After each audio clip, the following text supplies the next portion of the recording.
ময়ূরী blogs. আজকে আমি চলে এসেছি শ্রীরামপুরের পটুয়াপাড়ায় মেজ শীতলা মায়ের দর্শন করতে।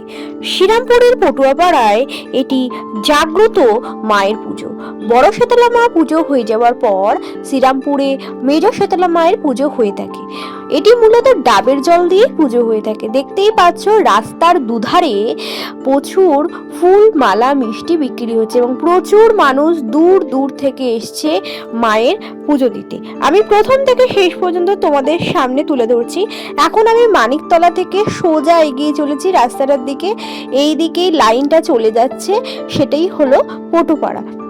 বহু দূর দূরান্ত থেকে মানুষ এসেছে এখানে পুজো দেওয়ার জন্য।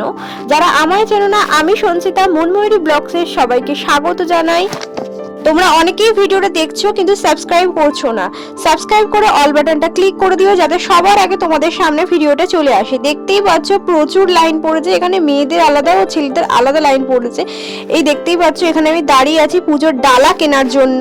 মূলত মায়ের পুজো হয় ডাবের জল দিয়ে, তো এখান থেকে ডাব আমি কিনে নিয়ে লাইনে দাঁড়িয়ে পড়বো। দেখতেই পাচ্ছ প্রচুর সামনেটা ভিড় হয়েছে এবং তোমাদের সামনে সেই মুহূর্তটা তোমাদের তুলে ধরছি। শীতল আকৃতি বিশিষ্ট বলেই মায়ের আর নাম শীতলা। দেবীর মূল পুজো হয় ডাবের জল দিয়ে। মাকে এখানে সুন্দর করে সাজানো হয়েছে, এছাড়াও প্যান্ডেল করে খুব সুন্দর করে রাস্তাটা সাজানো হয়েছে। দেখতেই পাচ্ছ দূর দূরান্ত থেকে মানুষ এসেছে বহু সকালবেলা পুজো দেওয়ার জন্য। আমি এখান থেকে ডালাটা কিনছি, পুজোর লাইন দেওয়া রয়েছে, তো ডালাটা এখান থেকে যা যা রয়েছে তার সবকিছু আমি কিনে নিলাম, এছাড়াও ডাব কিনে নিলাম। এই মন্দিরে সারা বছর মা শীতলা পুজো হয়ে থাকে। অষ্টমীর দিন রং করে মাকে পুজো দেওয়া হয়। যারা আসতে চাও তারা আসতে পারো, সারা বছরই মন্দির এখানে খোলা থাকে। মা খুবই জাগ্রত, মন দিয়ে যদি মাকে ডাকা যায় মা তার মনস্কামনা পূর্ণ করেন।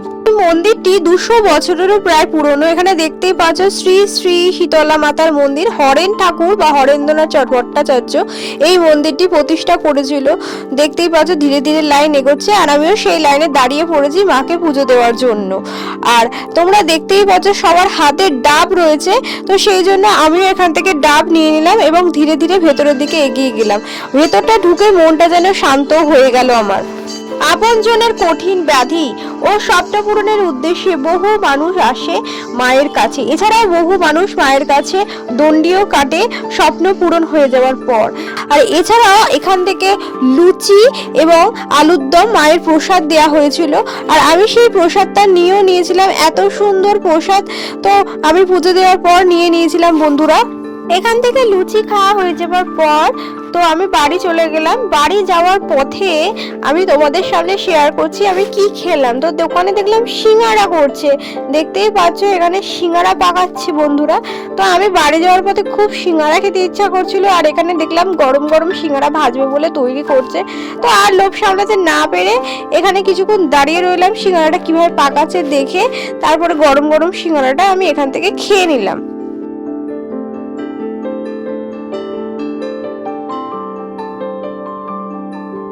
তারপর আমি সন্ধ্যাবেলা এসেছিলাম আবার মায়ের কাছে মাকে দর্শন করতে। দেখতে পেলাম প্রচুর মানুষ ধীরে ধীরে আসছে মাকে আবার দর্শন করার জন্য।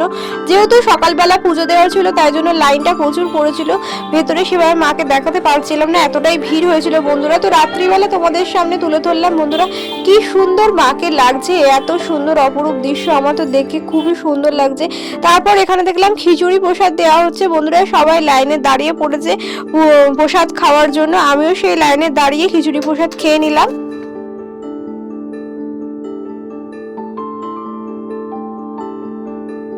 একদিনই এখানে খুব সুন্দর করে মেলা বসে, তো এই মেলার চিত্রটা ছোট করে তোমাদের সামনে তুলে ধরছি।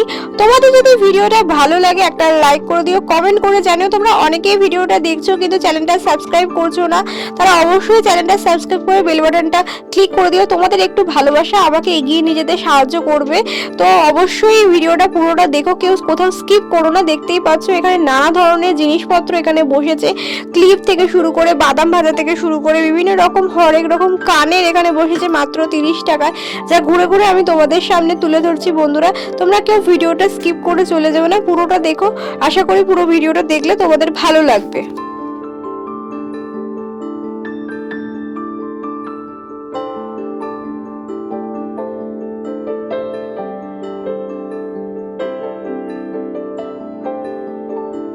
শ্রীরাম শ্রীরামপুরের পটুয়া পাড়ায় জাগ্রত শীতলা মায়ের পুজোর ভিডিওটা তোমাদের কেমন লাগলো আমাকে অবশ্যই কমেন্ট করে জানিও, আর ভালো লাগলে তো অবশ্যই লাইক করে দিও।